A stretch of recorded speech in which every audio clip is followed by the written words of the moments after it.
बिस्मिल्लाहिर्रहमानिर्रहीम अस्सलाम वालेकुम वरहमतुल्लाहि वबरकातुहू। सर स्टडी कर रहे हैं हम क्लास फर्स्ट ईयर और हमारे पास सब्जेक्ट है ये फिज़िक्स चैप्टर सेकंड है हमारे पास। और ये इसमें हम रह गए थे हमारे पिछले टाइम पे हमारे पास सेल्फ असेसमेंट रह गया था, क्वेश्चन देख नहीं सके थे उसको। तो ये दो क्वेश्चन दे रखे हैं सेल्फ असेसमेंट के। और इससे पहले मैंने आपको ये सब चीज़ें मल्टीप्लिकेशन वगैरह सब चीज़ें मैं आपको ये पढ़ा चुका हूँ कि वेक्टर को मल्टीप्लाई करें तो क्या फ़र्क पड़ता है। ठीक है, तो वो लेक्चर आप देख सकते हैं उसमें। तो what happen to the direction of a vector, vector की डायरेक्शन पे क्या होगा when it's undergoes scalar multiplication. Scalar का मतलब है किसी क्वांटिटी से अगर किसी वेक्टर को मल्टीप्लाई करें तो उस पर क्या होगा। ठीक है, इसको मैं थोड़ा सा रिकॉल कर देता हूँ आपको। जैसे कि फर्स्ट कर लें कि एक स्केलर हमारे पास एक वेक्टर v था, अगर उसको मल्टीप्लाई किया किसी पॉजिटिव नंबर से तो क्या किया उसने, उसकी डायरेक्शन तो उसकी सेम रही लेकिन उसका मैग्नीट्यूड बढ़ा दिया। ठीक है, ये करते हैं हम पॉजिटिव से जब मल्टीप्लाई करते हैं किसी भी एक वेक्टर को। अगर मल्टीप्लाई करते हैं किसी वेक्टर को किसी स्केलर क्वांटिटी नेगेटिव नंबर से -2 से, तो मैग्नीट्यूड तो बढ़ाएगा लेकिन डायरेक्शन क्या कर देगा, रिवर्स कर देगा उसकी डायरेक्शन को या अपोजिट कर देगा, जो भी कहना चाहें आप।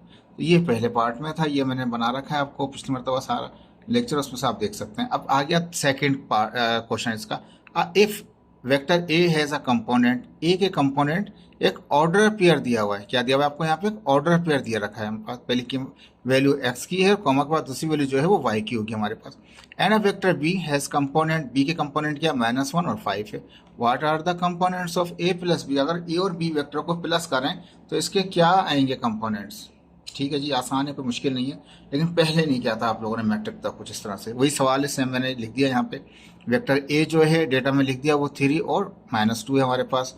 और जो वेक्टर बी है वो किस तरह से ऑर्डर पेयर में दे रहा है -1 और 5 के अंदर। कहता है इन दोनों को प्लस कर लें वेक्टरों को। तो जब प्लस करेंगे तो क्या होगा, बीच में प्लस का ऑपरेशन लगा दिया। तो ऑर्डर पेयर प्लस करेंगे तो फर्स्ट एलिमेंट जो एक्स को रिप्रेजेंट कर रहा होता है वो एक्स में ही ऐड होगा, और दूसरा कंपोनेंट जो है वो y है तो y में ही ऐड होगा। यहाँ 2 कोऑर्डिनेट सिस्टम पढ़ रहे हैं हम x और y के अंदर अभी। ठीक है, third coordinate system x y और तीसरा z जो है वो अभी स्टडी नहीं कर रहे। तो ये 2 कोऑर्डिनेट सिस्टम में था, तो x वाला x में ऐड होगा, y वाला y में ऐड होगा। अगर वो माइनस का है तो माइनस रहेगा, जैसे ये माइनस है तो ये माइनस रहेगा अपनी जगह। प्लस का मतलब ये कि जैसे ही है वो साइन के साथ जाएंगे, +3 है तो +3, -1 है तो -1 है, ये -2 है तो -2 है, ये +5 है तो +5 है। ठीक है, माइनस में तो चाहे साइन चेंज होता है, प्लस में सेम साइन रहता है हमारे पास। अब यहाँ क्या होगा, 3 में से 1 जाएगा तो क्या बचेगा हमारे पास, ये 2 बचेगा हमारे पास। देखें 3 में से 1 गया तो क्या बच गया, 2। ऑर्डर पेयर है तो x में ऐड होगा, y में ऐड होगा। ठीक है, 3 में से -1 गया 2 हो गया, -2 में से +5 गए तो प्लस के 3 बच गए। ये आपका आंसर है, बहुत छोटा सा है ये, शॉर्ट क्वेश्चन में आपके आ सकता है। ठीक है जी, इसके बाद जाहिर बात है हमारे पास ये इस वक्त अब सेकंड हम ये लेक्चर स्टार्ट कर रहे हैं। इसके अंदर कोऑर्डिनेट सिस्टम है x y z वगैरह के, तो कुछ मैंने बनाए हैं जो इसमें से जो चेंज कर सकता था, बाकी जो सेम टू सेम है वो मैंने कट पेस्ट किया हुआ है। ठीक है जी, अब स्टार्ट करते हैं question wise. Define the Cartesian coordinate system, define करें कार्टेशियन कोऑर्डिनेट सिस्टम क्या है। Explain the unit vector, free vector and position vector on the basis of Cartesian coordinate system. तो कहता है कार्टेशियन कोऑर्डिनेट सिस्टम के तहत बताइए नल वेक्टर कैसा होगा, फ्री वेक्टर कैसा होगा, पोजीशन वेक्टर किस तरह से होगा। लेकिन पहले तो डिफाइन करना पड़ेगा हमें कार्टेशियन कोऑर्डिनेट्स। ठीक है, अब हम जानते हैं एक हमारे पास एक्स एक्सिस होता है और एक होता है वाई एक्सिस, और तीसरा एक्सिस होता है उसे कहते हैं हम जेड एक्सिस, एक्स वाई और जेड। ठीक है, एक वेक्टर हमने दिखा दिया, ये वेक्टर दिखा दिया पिंक कलर के अंदर आपको। ठीक है, तो ये एक वेक्टर ए है लेकिन वो कोऑर्डिनेट्स क्या दिखा रहा है यहाँ पे हमारे पास, उसको एक्स एक्सिस पे है तो एक्स लिख दिया, जो वाई पे होगा तो वाई लिख दिया जाएगा, जेड पे होगा तो जेड लिख दिया जाएगा, और एक ऊपर केप लगा दिया। केप का मतलब क्या है, वो यूनिट वेक्टर है हमारे पास। ठीक है जी, तो ये जो 3 एक्सिस दिखा रहा है, एक एक्स एक्सिस, एक वाई एक्सिस और एक जेड एक्सिस दिखा रहा है, तो एक्स एक्सिस और वाई एक्सिस के दरमियान में जो एंगल है वो 90 होता है। वाई एक्सिस और जेड एक्सिस के दरमियान में भी जो एंगल होता है वो 90 होता है।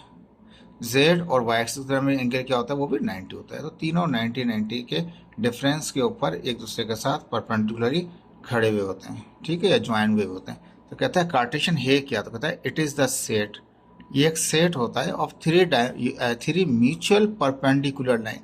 3 परपेंडिकुलर लाइन है, परपेंडिकुलर का मतलब है 90। मैंने पहले कहा एक्स एक्सिस वाई एक्सिस में एंगल 90 है, तो कहता है कि तीनों के दरमियान में एंगल कितना है, वो 90 है। तो कहता है एक सेट है हमारे पास, म्यूचुअली एक दूसरे के अंडरस्टैंडिंग के साथ एक पॉइंट पे ये मौजूद हैं। जो जो पॉइंट पे जिस पे ये मौजूद हैं, जिससे ये बीच में नजर आ रहा है जहाँ पे ये मिल गए, वो कहलाएगा ओरिजिन। ठीक है, तो एक सेट है जो परपेंडिकुलर है, लाइन परपेंडिकुलर हैं वो लाइनें आपस में, यानी कि X axis, Y axis, Z axis, with a common initial point, जहाँ से ये स्टार्ट लेके चलना शुरू हुआ था, अब बढ़ना शुरू हुआ था, जहाँ से इनिशियल से, जहाँ से स्टार्ट लेके अब बढ़ना शुरू हुआ था, जहाँ से स्टार्ट लेके ये इस तरफ डायरेक्शन में मूव होना शुरू हुआ था। तो वो जो इनिशियल पॉइंट है उसको कहते हैं ओरिजिन। तो ओरिजिन पॉइंट के ऊपर तीनों के तीनों क्या होते हैं, आपस में परपेंडिकुलर होते हैं। लेकिन ये करते क्या है, तो कहता है कि and is use to find the location of any point. अगर कोई पॉइंट यहाँ पे आ जाए तो उसकी डायरेक्शन चेक करेंगे ये कहाँ पर है, अगर इनके दरम्यान में आ जाए चेक करेंगे ये कहाँ पर है, अगर इनके दरम्यान में आ जाए चेक करेंगे ये कहाँ पर है। तो इसकी डायरेक्शन निकालेंगे, हर एक्सिस के हवाले से निकाल सकते हैं आप। तो कोई भी पॉइंट इन कोऑर्डिनेट सिस्टम के अंदर कहीं पर भी आ जाए, ठीक है, आप क्या कर सकते हैं, वहाँ पे आप उसकी डायरेक्शन निकाल सकते हैं। तो ये फ्रेम ऑफ हमारे पास इस तरह से ये कह सकते हैं, ये 3 डायमेंशनल सिस्टम हो गया। ये क्या सिस्टम हो गया आपके पास, 3 सिम्त में 3 डायरेक्शन वाला एक सिस्टम हो गया। देखिए मैं इसको अब थोड़ा सा और बात करूंगा पीछे, आज से 1400 साल पुरानी बात करूंगा आपसे। ठीक है, हमारे प्यारे नबी हज़रत मोहम्मद मुस्तफ़ा सल्लल्लाहु ताला अलैहि वसल्लम, जिस तरह से हम लोग आगे देखते हैं, हम पीछे नहीं देख सकते, ना राइट ना लेफ्ट ना ऊपर ना नीचे। ठीक है, हम सामने ही नजर आता है वही देख सकते हैं। लेकिन प्यारे नबी करीम सल्लल्लाहु अलैहि वसल्लम जो है, वो जिस तरह आगे देखते थे वो इसी तरह पीछे भी देखते थे, इसी तरह ऊपर भी देख सकते थे, इस तरह नीचे भी, इस तरह राइट भी, और इसी तरह वो लेफ्ट भी देख सकते थे। ठीक है, तो ये कोऑर्डिनेट सिस्टम्स हैं, हमारे लिए कुछ अलग हैं। समझ में आ रही बात, अल्लाह के रसूल के लिए सारी चीज़ें आया थी, सब चीज़ें उन्हें पता थी। तो ये कहा जाता है, मैंने कहीं सुना था कि तकरीबन 10 या 11 कोऑर्डिनेट सिस्टम्स हैं। ठीक है, जो कोऑर्डिनेट सिस्टम की यहाँ बात चल रही है, मैं उसी को आपको क्लियर करना चाह रहा हूँ। 10 या 11 कोऑर्डिनेट सिस्टम है। जिस तरह से इंसान जिंदा है, और जिंदा के बाद जब इंसान मर जाता है तो उसका मामला कुछ और हो जाता है, तो वो भी कोऑर्डिनेट सिस्टम कुछ और है हमारे पास। ठीक है, इस तरह से ये मुख्तलिफ हो जाएगा। ये बहुत बड़ी बात है ये, यानी कि इसका यहाँ से लेके यौमुल क़यामत तक का जो वाक़यात है वो सारे कोऑर्डिनेट सिस्टम के अंदर हैं। देखें, बहुत सारे इख्तलाफ भी कर सकते हैं मेरी इस बात से कि मैं क्या बात कर रहा हूँ इस वक्त यहाँ पे, लेकिन ये सारा कोऑर्डिनेट सिस्टम्स का गेम है और फ्रेम ऑफ रेफरेंस का गेम है। फ्रेम ऑफ रेफरेंस जो है, हो सकता है फिजिक्स में अगर इस मरतबा मिल गया ठीक है, नहीं तो नेक्स्ट ईयर ज़रूर मिलेगा। मैंने पूरी बुक चेक नहीं की अभी। तो आइंस्टाइंस की थ्योरी आएगी, इसमें फ्रेम ऑफ रेफरेंस पढ़ेंगे, उसमें बहुत सारी चीज़ें इस्लामी तरीके से हम आपको डिफाइन करने की कोशिश करेंगे। फिलहाल अभी यहाँ पे आ जाएं कि यहाँ पे 3 परपेंडिकुलर लाइन है, 3 यहाँ पे कोऑर्डिनेट सिस्टम है, और ये कोऑर्डिनेट सिस्टम में हम सिर्फ अभी इस वक्त 3 ही कोऑर्डिनेट सिस्टम को स्टडी कर रहे हैं। लेकिन ये जो क्या कहते हैं, हमारे पास जो डायमेंशन है, ये बात फिर अलग हो जाएगी। ठीक है, मैं थोड़ा वापस आता हूँ कम टू टॉपिक, फिर उसको कभी शॉर्ट वीडियो बनाएंगे तो फिर डिस्कस करेंगे उस चीज़ के ऊपर। खैर फिलहाल यहाँ पे कहता है कि 3 परपेंडिकुलर लाइनें हैं, X axis, Y axis, Z axis, एक कॉमन पॉइंट के ऊपर थी, उसको ओरिजिन कहा गया। अगर इनमें कहीं पर भी एक पॉइंट लोकेट हो जाए, आ जाए, तो उसकी डायरेक्शन को ये मालूम कर सकते हैं इस कोऑर्डिनेट सिस्टम के ज़रिए। There are many coordinate system, बहुत सारे कोऑर्डिनेट सिस्टम्स होते हैं।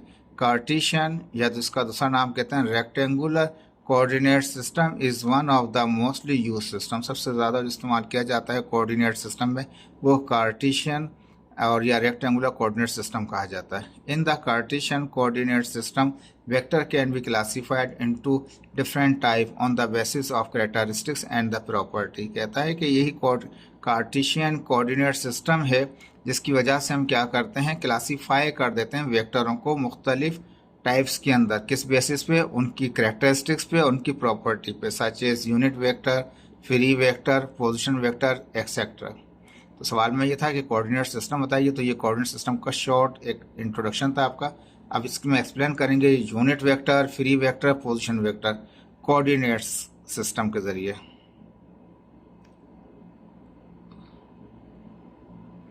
अब ये आ गया हमारे पास यहाँ पे, जो यूनिट वेक्टर को हम पढ़ेंगे यहाँ पे।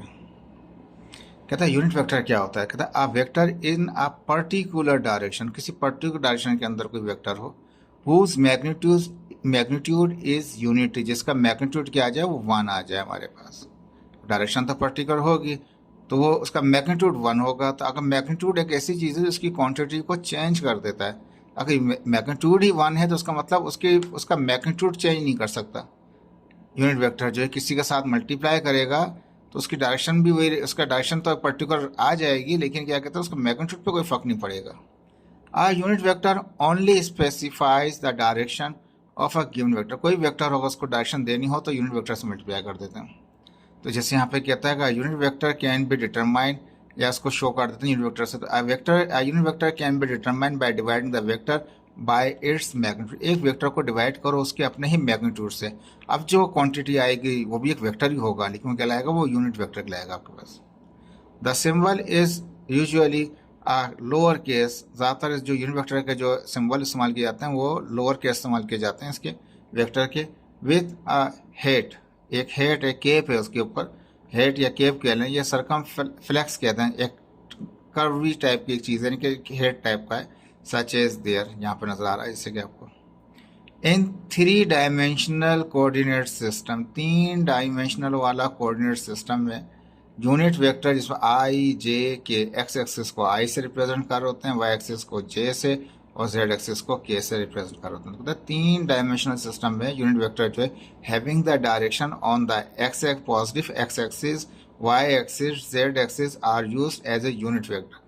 जो एक्स एक्सिस है उसको भी एज ए यूनिट वेक्टर तौर पर इस्तेमाल कर सकते हैं, वाई एक्सिस जो है उसको भी एज ए यूनिट वेक्टर तौर पर इस्तेमाल कर सकते हैं, जेड एक्सिस को भी एज ए यूनिट वेक्टर इस्तेमाल कर सकते हैं। तो कहता है कि इनको यूज कर सकते हैं एज ए यूनिट वेक्टर तौर पे। तो आई जो होगा वो एक्स एक्सिस पे होगा, जे वाई एक्सिस पे, और के जो होगा वो जेड एक्सिस पे होगा। These unit vectors are mutually perpendicular to each other. ये अभी हमने ऊपर कोऑर्डिनेट सिस्टम पढ़ा था। ये तीनों के तीनों जो X axis, Y axis, Z axis है, जिसके यूनिट वेक्टर हमने आई जे के कह रहे हैं, आई जे के क्या है वो आपस में दूसरे पे परपेंडिकुलर होते हैं। एक्स एक्सिस पे आई है, देखें एक्स एक्सिस है, उस पर आई है, वाई एक्सिस पे क्या है जे है, जेड एक्सिस पे क्या है, कभी एक्स यहाँ बना लेते हैं, कभी वाई वहाँ पे, कभी जेड यहाँ पे बना लेते हैं, लेकिन सबके दरमियान में जो एंगल है वो 90 है, वो परपेंडिकुलर है। लेकिन एक्स एक्सिस पे लाजमी क्या होगा, आई होगा। वाई एक्सिस को रिप्रेजेंट कर रहे होंगे यूनिट वेक्टर जे से, और जेड एक्सिस को रिप्रेजेंट कर रहे होंगे यूनिट वेक्टर के से। ठीक है जी, ये था यूनिट वेक्टर। तो इसका मैग्नीट्यूड 1 होता है, लेकिन ये अपने एक्सिस के ऊपर होता है, ठीक है, और डायरेक्शन प्रोवाइड कर रहा होता है उसको। दूसरा आता है फ्री वेक्टर। तो फ्री वेक्टर क्या है, अब हमने यहाँ देखा है X axis, Y axis, Z axis. अब इसमें कोई एक वेक्टर ऐसा आ गया जो अपनी डायरेक्शन चेंज कर रहा है, सॉरी अपनी पोजीशन चेंज कर रहा है, पर डायरेक्शन सेम है, तो डायरेक्शन इस तरफ ही है, पोजीशन चेंज कर रहा है पर डायरेक्शन उसकी वही रहे और मैग्नीट्यूड भी उसका वही रहे। ऐसे वेक्टर को बोलेंगे फ्री वेक्टर। अब फ्री वेक्टर, फ्री का मतलब वो फ्री हुआ है, वो मूव कर सकता है, लेकिन उसके डायरेक्शन और उसके मैग्नीट्यूड पे कोई फर्क नहीं पड़ेगा। अब free vector is the vector, ये एक वेक्टर है, डेट कैन मूव। उसको देखें ए वेक्टर है, इसको मूव करा के यहाँ लेके आ गए और मूव करा के यहाँ लेके आ गए, तो ये मूव कर सकता है। तो कैन बी मूव्ड और translated without changing it's initial characteristic. जो उसकी अपनी इनिशियल कैरेक्टरिस्टिक्स है, यानी कि जो उसकी जो इसेंशियल उसकी जो चीज़ें हैं, मैग्नीट्यूड और डायरेक्शन, वो चेंज किए बगैर, without changing the magnitude, without changing the direction, बगैर उसकी डायरेक्शन और मैग्नीट्यूड को चेंज किए वो वेक्टर आसानी से मूव कर सकता है। ऐसे वेक्टर को बोलते हैं हम फ्री वेक्टर कहते हैं। It is represented bye an arrow. वो तो पुरानी बात है, इस तरह एरो से पहले करते थे, इसको भी इस तरह से करते हैं। And is not attach to any specific point in a space. Space में कहीं पे भी हम इसको अटैच नहीं कर सकते। And is not attach at any specific point in the space में। Consider a free vector A, एक फ्री वेक्टर ए हमने ले लिया। Changing its position x y z plane, position change कर रहे हैं यहाँ पे, मूव कर रहे हैं उसको, लेकिन डायरेक्शन चेंज नहीं हो रही। Without changing its direction, position तो चेंज हो रही है, मूव कर रहा है वो, लेकिन डायरेक्शन चेंज नहीं हो रही, और ना ही उसका मैग्नीट्यूड में कोई फर्क पड़ रहा है। अब इज द एग्जाम्पल, जो ऊपर जो है वो उसकी क्या है, वो एक एग्जाम्पल है। ठीक है, इसके बाद हमारे पास आता है तीसरा पार्ट इसी का, कार्टेशियन का, हमारे पास पोजिशन वेक्टर। आपको एक पॉइंट है, अब ये 2 कोऑर्डिनेट सिस्टम दिखाया है, एक्स एक्सिस और वाई एक्सिस में, ये एक पॉइंट था। अब इस पॉइंट को अगर डायरेक्शन देनी हो किसी रेफरेंस से, किसी ओरिजिन से, तो ये वेक्टर कहलाएगा पोजीशन वेक्टर। ठीक है, इसलिए शर्त क्या हो गई, रेफरेंस से पोजीशन दे रहे हैं उसको, ठीक है, तो वो कहलाएगा आपका position vector. A vector that indicate the position of a point. एक वेक्टर ऐसा बना दिया जो किसी पॉइंट पे, यहाँ कोई पॉइंट था जहाँ पे एक्स की वैल्यू भी हो सकती है, वाई की भी हो सकती है, जेड की भी हो सकती है, कुछ भी वैल्यू हो हमारे पास हो, लेकिन उस पॉइंट को अगर हम डायरेक्शन दें तो कहाँ से, विद रेफरेंस टू ऑरिजिन, तो कहता है कि ऐसा वेक्टर कहलाता है पोजीशन वेक्टर। तो कहता है vector that indicate the position of a point. एक पॉइंट की, एक नुक्ते को, एक डॉट को हम उसको पोजीशन देना चाहते हैं, उसको हम डायरेक्शन देना चाहते हैं in a coordinate system is called the position vector. उसको कहेंगे position vector. Suppose we have a fix reference point O. हमारे पास एक फिक्स जहाँ पे एक्स और वाई जेड तीनों मिलते हैं, वो रेफरेंस पॉइंट ओ ओरिजिन कहलाता है, जहाँ पे एक्स की वैल्यू भी जीरो होती है, वाई की भी जीरो होती है, जेड की भी, से तीनों की वैल्यू को जीरो दिखा रखा है। तो कहता है हमारे पास एक फिक्स पॉइंट ओरिजिन है, then we can specify the position of a given point P. एक पॉइंट है, वेक्टर नहीं है, पॉइंट है, ठीक है। उसको हम क्या दे रहे हैं, पोजीशन दे रहे हैं, उसको डायरेक्शन दे रहे हैं with respect to origin O से, by mean of the vector, कि ये पॉइंट से क्या बन जाए, वेक्टर बन जाए। हैविंग मैग्नीट्यूड, इसका मैग्नीट्यूड भी हो, डायरेक्शन भी हो। Represented by a directed line segment OP. एक लाइन सेगमेंट की तरह, एक वेक्टर की तरह इसमें मैग्नीट्यूड भी आ जाए और डायरेक्शन भी आ जाए इस पॉइंट को। तो वो ऐसा जो वेक्टर बनेगा वो रेफरेंस वेक्टर भी कहलाएगा, और दूसरे अल्फाज में हम इसको हम पोजीशन वेक्टर भी कहते हैं। तो कहता है कि this vector is also called a position vector, इसको हम पोजीशन वेक्टर भी कहते हैं। एंड रिप्रेजेंटेड बाय आर करके और हेड लगा दिया इस पे, एज शोन अबव पर नजर आ रहा है। देखें ये मुश्किल नहीं था, ये आसान था, लेकिन किसी पॉइंट को जिसमें कोई डायरेक्शन ना हो, उस पॉइंट को डायरेक्शन दें कहाँ से, विथ रिस्पेक्ट टू ओरिजिन से, ओरिजिन के उसको डायरेक्शन देते हैं हम, और उसको मैग्नीट्यूड भी आ जाए, तो ऐसा वेक्टर कहलाएगा पोजीशन वेक्टर, जो कि खुद पहले एक फिक्स पॉइंट था। ठीक है। इसका तीसरा हमारे पास सवाल है, explain the resolution of vector. वेक्टरों का रिजोल्यूशन करना। ठीक है, हम क्या करेंगे, हम इस वेक्टरों को क्या करेंगे, स्प्लिट कर देंगे, एक वेक्टर को तोड़ देंगे दो या दो से ज़्यादा हिस्सों के अंदर। तो रिजोल्यूशन ऑफ अ वेक्टर होता क्या है, तो क्या प्रोसेस होता है हमारे पास, यहाँ पर दिखा देता हूँ आपको। जैसे एक वेक्टर है, ये एक एक्स एक्सिस है और एक वाई एक्सिस है, जहाँ पर एक्स एक्सिस और वाई एक्सिस मीट करते हैं, उसको ओरिजिन कहते हैं। यहाँ पे कोई एक वेक्टर बना हुआ है, ये ऐसा नहीं है कि पॉइंट था, पॉइंट को मैं डायरेक्शन दे रहा हूँ, वो चीज़ बात नहीं कर रहा हूँ, मैं सिंपल कह रहा हूँ कि एक वेक्टर है। ये रेफरेंस वेक्टर आर नहीं जो पहले ऊपर दिखाया था, ओरिजिन से दिया हुआ है कि एक वेक्टर है, कोई भी हो सकता है, एक वेक्टर, पॉइंट नहीं है, वो वेक्टर है, वो वेक्टर वी है, और कोई एंगल बनाया है उसने एक्स एक्सिस के साथ। ठीक है। अब इस वेक्टर को क्या करें, हम ब्रेक कर दें, इसको यहाँ से एक परपेंडिकुलर दें, जैसे यहाँ पर नजर आ रहा है, ए से हमने एक परपेंडिकुलर दिया किसके ऊपर, एक्स एक्सिस पर, यहाँ से एक बिल्कुल एक सीधी लाइन लेके आ गए परपेंडिकुलर, तो ये लेके आ गए नीचे, जहाँ उसने मीट किया, जहाँ पे इसने आके फर्स्ट यहाँ मीट किया, तो उसको यहाँ से यहाँ तक लाके एक वेक्टर कह दिया। तो अब इसको यहाँ से परपेंडिकुलर के नीचे लेके आ गए, जिस ए पॉइंट पे था ये नीचे लेके आया, तो उसको बी कह दिया हमने। तो ओ से बी तक का जो इसको कह दिया कि ये एक वेक्टर है, लेकिन ये एक्स एक्सिस के ऊपर है, तो वी एक्स है, ये प्रिंट में आया नहीं ना, वी एक्स है। और यहाँ से जो ऊपर तक जा रहा है, जो वेक्टर बन रहा है, वो वाई वी वाई हमारे पास है, यानी वेक्टर वी का एक एक्स कंपोनेंट, वेक्टर वी का वाई कंपोनेंट। तो इसलिए कहते हैं रिजोल्यूशन ऑफ वेक्टर, वेक्टर को रिजोल्व कर दिया दो हिस्सों में, उसका एक्स कंपोनेंट और उसका वाई कंपोनेंट। ठीक है जी, इसको थोड़ा ऊपर देखते हैं। The process of splitting a vector, एक वेक्टर को हम स्प्लिट कर दें, तोड़ दें, into a rectangular component. Rectangular component हम पहले ही पढ़ चुके थे मैट्रिक में, वो एक एक्स कंपोनेंट, दूसरा वाई कंपोनेंट। जो एक्स एक्सिस पे होता है वो एक्स कंपोनेंट, जो वाई एक्सिस पे परपेंडिकुलर होता है, जो वाई एक्सिस के साथ होता है वो वाई कंपोनेंट कहलाता है। तो ये रेक्टेंगुलर कंपोनेंट कहलाते हैं एक्स और Y. Is called the resolution of vector. किसी भी वेक्टर को ब्रेक कर दें उसके कंपोनेंट में, उसके एक्स कंपोनेंट और वाई कंपोनेंट में, अगर वो टू डायमेंशन है। We can resolve a vector into three component, हम तीन में रिजोल्व तो कर सकते हैं, such as X component, Y component and Z component along the three axis of the coordinate system. तीन कोऑर्डिनेट सिस्टम कौन सा है, एक एक्स एक्सिस वाला, एक वाई वाला और एक जेड वाला। तो इसके तीन, किसी भी वेक्टर के तीन हिस्से कर दें हम, एक्स एक्सिस के हिसाब से, वाई एक्सिस के हिसाब से और जेड एक्सिस के हिसाब से, तो ये वेक्टर का कहलाएंगे रिजोल्यूशन ऑफ वेक्टर कहलाएगा। इन वेक्टर को आपने ब्रेक कर दिया उसके कंपोनेंट में। These components are called the rectangular component of the vector. ये जो रिजोल्यूशन किया आपने उसके X component, Y component, Z component में, इसको कहते हैं rectangular component of the vector. अब यहाँ कहता है method of resolving a vector into a rectangular component. अब जो बात चल रही थी वो अब यहाँ दिखाएगा यहाँ पे। तो कहता है कंसिडर वेक्टर वी, एक वेक्टर वी आपने कंसिडर कर दिया है acting at a point making an angle theta, एक एंगल थीटा बनाता है with positive X axis, positive axis से एक एंगल थीटा बनाता है। Vector V, vector V is represented by the line O A. O A जो line है वो वेक्टर वी को जाहिर करती है। फिगर में 2.1 दिखा रखा है, बुक से मैंने कट पेस्ट किया हुआ है, इसलिए मेहरबानी करके इसको ना लिखें आप, as shown in the figure, बस यहाँ तक लिखें फिगर, इसको कट कर दें। फ्रॉम पॉइंट ए से draw a perpendicular A B, point A से एक परपेंडिकुलर लेके आ गए बी पॉइंट पे, ए बी बन गया। On x axis, x axis पे परपेंडिकुलर दिया वहाँ से ऊपर से, यहाँ से एक परपेंडिकुलर नीचे लेके आ गए, ठीक है। सपोज ओ बी, ओ से बी तक और बी से ए तक, कहता है रिप्रेजेंट टू वेक्टर, कहता है कि ओ बी एक वेक्टर है और बी ए एक वेक्टर है, तो वो ओ बी भी एक वेक्टर है, बी ए भी एक वेक्टर है, ये भी एक वेक्टर और ये भी एक वेक्टर है।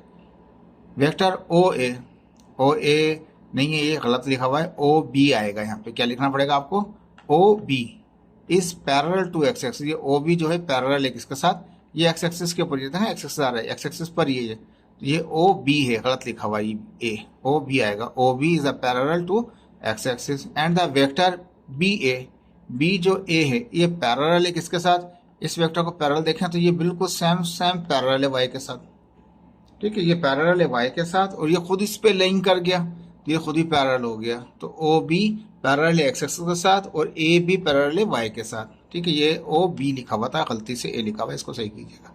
मैग्नीट्यूड ऑफ दीज वेक्टर, अब जाहिर बात है ये जो एक्स एक्सिस पे है उसको वी एक्स कह रहे हैं मैग्नीट्यूड को, और जो वाई एक्सिस पे उसको वी वाई कह रहा है, तो magnitude of these vectors are V X and V Y respective, X axis वाले का वी एक्स और वाई वाले का वी वाई, ठीक है। By the method of head to tail, जो हमने पहले पढ़ा था, कहता है हेड टू टेल रूल के मुताबिक we notice that the sum of these vector is equal to the V, कहता है अगर इस वेक्टर को और इस वेक्टर को हेड टू टेल के जमा करें उनका रिजल्टेंट क्या बनेगा, ये वेक्टर भी बन जाएगा, तो राइट बिल्कुल सही है। Thus V X and V Y are the rectangular, अगर ऐसा हो जाता है कि ये और इधर मिलाऊं तो ये रिजल्टेंट बन जाए, तो इसका मतलब वी एक्स क्या है, इसके वी एक्स और वी वाई क्या है, कंपोनेंट है किसके, वेक्टर वी के। वेक्टर वी का एक एक्स कंपोनेंट और एक वाई कंपोनेंट है, तो वी एक्स और V Y are the rectangular component of V, V के रेक्टेंगुलर कंपोनेंट है। वी एक्स क्या है, वो हॉरिजॉन्टल कंपोनेंट है वी वेक्टर का जो एक्स एक्सिस के ऊपर है, और वी वाई जो है वो वर्टिकल कंपोनेंट है वी का किसके साथ, वाई के साथ, ठीक है जी, ये इजी हो गया आपका। अब इसके बाद चलते हैं थोड़ा सा नीचे, ये तो हमने डिफाइन किया उसका रिजोल्यूशन। अब इसका मैग्नीट्यूड की बात करेंगे हम यहाँ पे, तो मैग्नीट्यूड ऑफ हॉरिजॉन्टल कंपोनेंट, जो हॉरिजॉन्टल कंपोनेंट कौन सा है, वी एक्स है। अब कैसे निकालेंगे, ये एंगल आपके पास ज्योमेट्री ट्रिग्नोमेट्री आपने पढ़ा था, अगर ये वी एक्स और परपेंडिकुलर को इस्तेमाल करें यानी कि बेस और परपेंडिकुलर, तो वो आता है cos थीटा। अब ये ओ बी, ये एक राइट एंगल ट्राइंगल यानी कि ए बी ओ, ये राइट एंगल बन गया, तो राइट ए ओ बी ए, ये राइट एंगल ट्राइंगल बन गया, इस तरह से आया राइट एंगल 90 का एंगल बन रहा है। तो राइट एंगल में यहाँ से एंगल निकालेंगे तो बेस अपॉन हाइपोटेन्यूज वो आ जाएगा cos थीटा। तो cos थीटा होता है बेस क्या है, ओ बी और हाइपोटेन्यूज क्या है, ओ ए। ये ओ ए डिवाइड कर रहा है, ओ ए मल्टीप्लाई करेगा cos थीटा को, तो ओ बी बराबर हो जाएगा किसके, ये ओ ए यहाँ जाकर मल्टीप्लाई करेगा ना, तो मल्टीप्लाई कर रहा है, ओ ए मल्टीप्लाई कर रहा है cos थीटा को, O B is equal to O A cos theta. O B, ये जो ओ बी क्या है, तो वी एक्स है, उसका एक्स कंपोनेंट था, वी एक्स बराबर आ गया वी cos थीटा। तो इस तरह जब वाई कंपोनेंट निकालेंगे तो वो वी sin थीटा आ जाएगा। sin थीटा कैसे आएगा, परपेंडिकुलर अपॉन हाइपोटेन्यूज लेंगे, बेस तो ले लिया आपने, परपेंडिकुलर अपॉन हाइपोटेन्यूज लेंगे।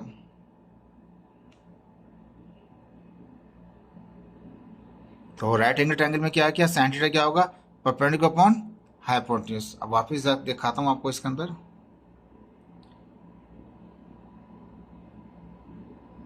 ठीक है, यहाँ पे देखिए ये परपेंडिकुलर है, परपेंडिकुलर है इसका ओ, ये बी ए था हमारे पास, बी ए क्या है, परपेंडिकुलर अपॉन हाइपोटेन्यूज, हाइपोटेन्यूज क्या है, ओ ए, देख लीजिए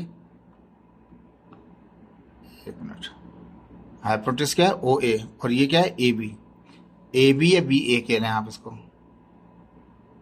तो साइन थीटा बराबर होता है परपेंडिकुलर अपॉन हाइपोटेन्यूज, परपेंडिकुलर क्या है, बी ए था, ये बी ए था, बी से ए तक का, और हाइपोटेन्यूज क्या, ओ ए था, ऊपर ए था हमारे पास। अब यहाँ पे देखिए ये ओ ए नीचे डिवाइड कर रहा है, ठीक है, ओ ए डिवाइड कर रहा है, वहाँ जाकर मल्टीप्लाई कर देगा साइन थीटा को, तो O A is equal to sine theta. तो बी ए बराबर आएगा किसके, ओ ए साइन थीटा के।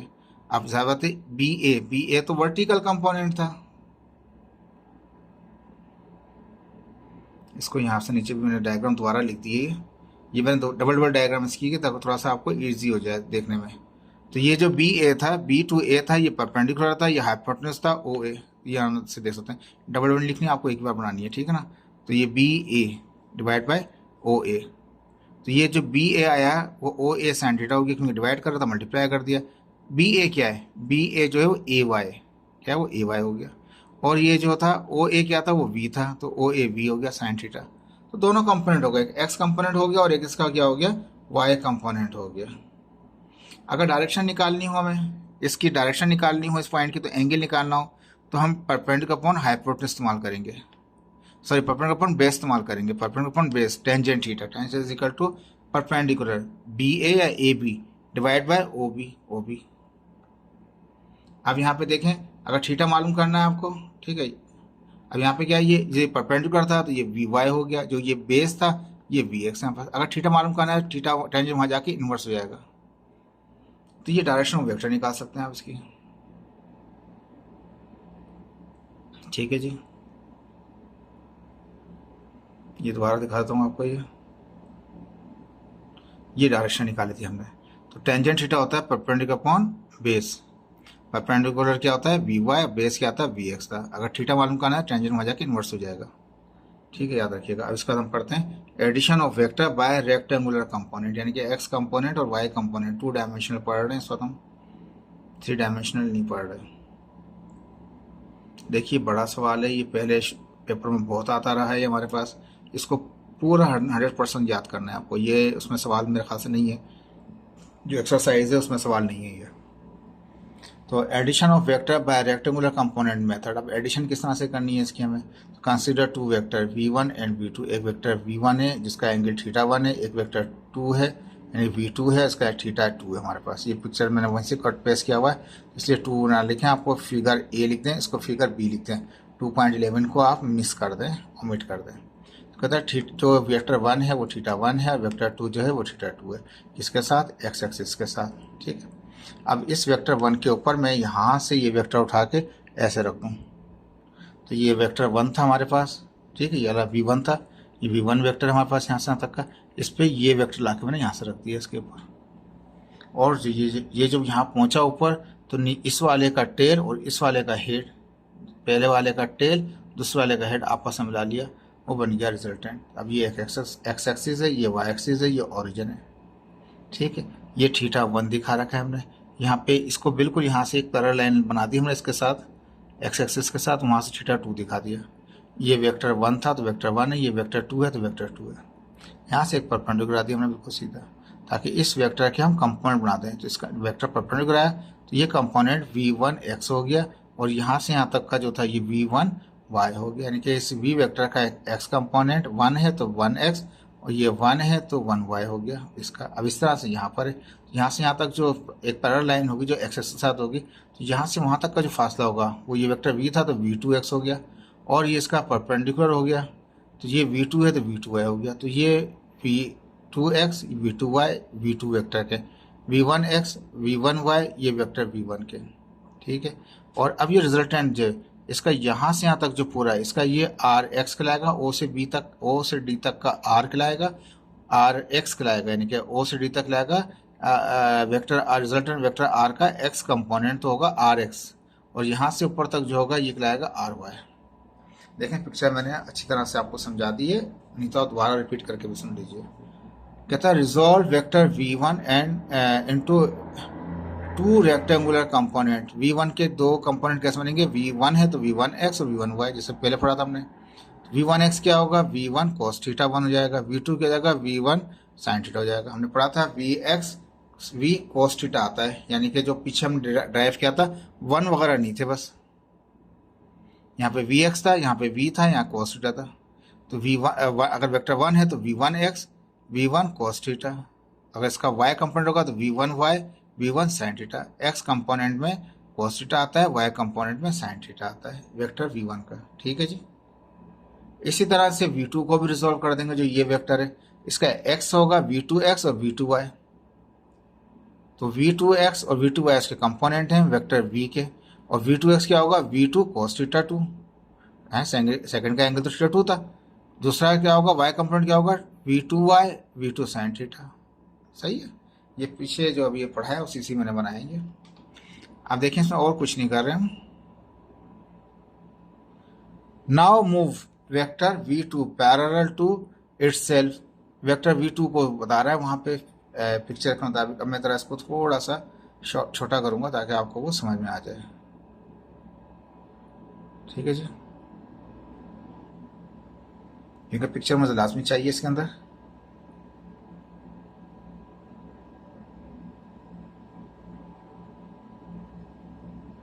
ठीक है जी,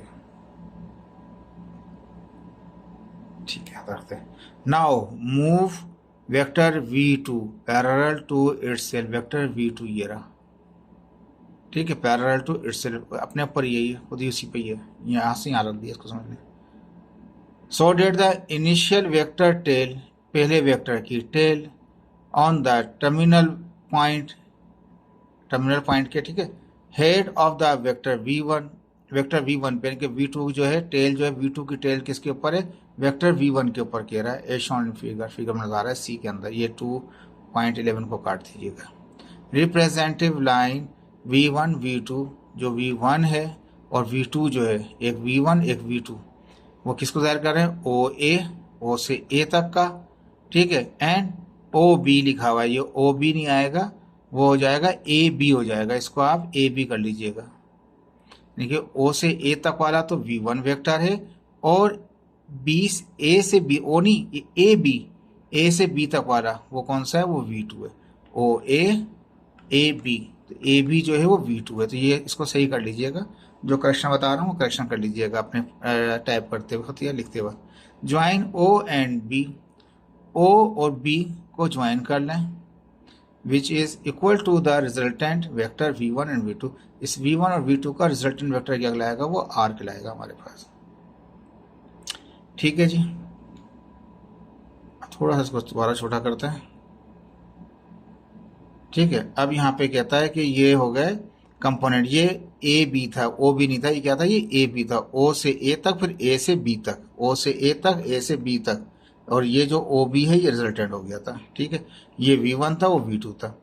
resulting vector along x axis, अभी पूरा जो रिजल्टेंट है ओ से लेके बी तक का, तो इसका एक्स कंपोनेंट ओ डी कहलाएगा। तो एक्स एक्सिस रिजल्टेंट का एक्स कंपोनेंट क्या होगा ओ से डी तक होगा। इस वेक्टर का यहाँ से परपेंडिकुलर गया ना, ओ से डी तक इसका हो गया X component O D. O D कैसे होगा, इसमें ये जो ओ से डी तक का फासला है ये बराबर होगा किसके, जो जमा कर लें ओ से सी तक का और सी से डी तक का। तो ओ से सी तक का, सी से डी तक का, वो रहेगा ओ डी। तो ओ डी बराबर है ओ सी प्लस सी डी। ठीक है जी, ओ डी अपनी जगह पर है, ओ सी अपनी जगह पर है, सी डी, सी से डी तक का फासला ये बिल्कुल वही है जो ए से ई तक का फासला है। तो इसकी जगह सी डी की जगह मैं रख दूं ए ई, क्योंकि सी डी जो है वही ए ई है, तो ए ई रख दिया मैंने। तो अब क्या हो गया यहाँ पे ओ डी, ओ से डी तक का क्या होगा वो रिजल्टेंट है किसका, ये ओ से डी तक का फासला, ये आर वेक्टर का एक्स कंपोनेंट है, तो आर एक्स हो गया। ठीक है जी, और ओ से सी तक का जो फासला है वो v1x है, v1x हो गया। और ए ई जो है v2x है, नज़ारा को v2x हो गया।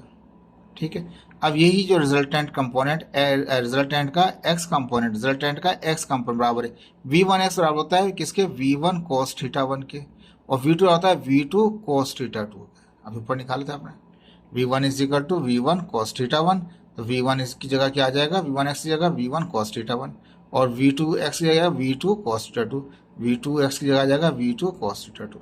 ठीक है, ये तो हो गया आपका x कंपोनेंट। इस तरह y कंपोनेंट लेंगे, तो ये जो हमारा c से a तक का है वो ay है, और e से जो b तक का है वो a2y। इस तरह से जो b से d तक का फासला है वो दो हिस्सों में मुश्तमिल हो जाएगा, d से e तक का और e से b तक का। ठीक है, मैं इसको यहाँ पे दिखाता हूँ आपको। आप वाई एक्सिस को स्टडी कर रहे हैं, इसमें देखें ख़त्म हो रहा है बस, अब ये थोड़ा सा रह गया। तो ये डी बी पूरी लाइन, इसके दो हिस्से कर दिए, सी ए और बी ई। अब दोबारा दिखाता हूँ आपको, थोड़ा छोटा कर लेते हैं इसको ताकि आपको पढ़ने थोड़ा समझ में आ जाए। थोड़ा देख लीजिएगा इसको, आप डायग्राम की जरूरत पड़ेगी इसमें, ठीक है ना। मैं अब ये कहता है यहाँ पे कौन सा कह रहा है, रिजल्टिंग वेक्टर वाई कंपोनेंट, यानी वाई एक्सिस को, वाई एक्सिस की बात कर रहे हैं। तो उसमें एक है यहाँ से बी से डी तक का, तो उसने लिखा डी बी, क्या लिखा, डी बी, डी से बी तक का फासला डी बी बराबर है किसके, सी ए। जो सी ए वही है जो डी ई है, यानी कि A one, sorry V one Y, A C A, ये जो वर्टिकल आ रहा है सी ए, यहाँ लिख दिया सी ए लिख दिया, फिर प्लस कर दें ई से बी तक का, ई बी, ठीक है। यहाँ पे क्या है, ये डी बी, ये डी बी होना चाहिए था, ये ओ डी कर दिया, ओ डी नहीं आएगा, इसको भी करेक्ट करना पड़ेगा आपको, डी बी आएगा यहाँ पे, डी बी बराबर आ जाएगा किसके, यहाँ पे सी ए। तो सी ए जो ये था इसको डी ई भी कह सकते हैं, जितना ये है इतना ये है, सी से ए तक, सी से ए तक का फासला, डी से ई तक का फासला दोनों बराबर हैं, तो सी ए की जगह क्या लिख देंगे, डी ई लिख देंगे, डी ई लिख दिया, ठीक है। वो ई बी था तो वो ई बी अपनी जगह पर, सी ए बराबर है डी ई के। और ये क्या था, ये डी, ये क्या था पास, डी बी था, ये इसको सही कीजिएगा, ठीक है जी। अब ये जो कंपोनेंट है ये वाला A one, sorry V one Y है, तो क्या हो जाएगा वो वी वन, कहाँ गया, ये रहा वी वन वाई आ गया।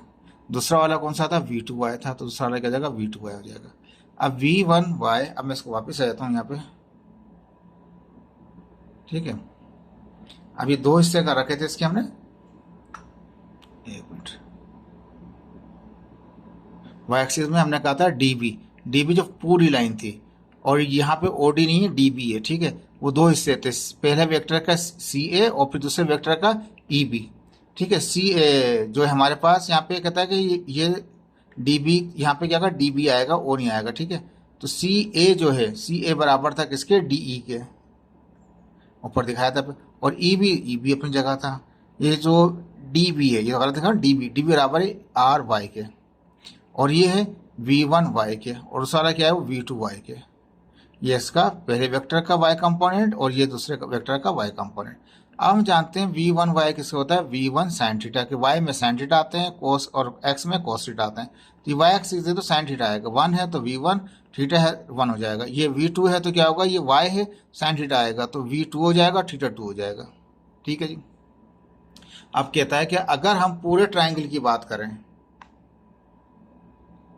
पूरा ट्राइंगल किसका, रिजल्टेंट का, यहाँ पे कहता है डिटरमाइन द मैग्नीट्यूड एंड, ये तो आर वाई आ गया, ठीक है, आर एक्स भी निकाल लिया आपने, आर वाई भी निकाल लिया।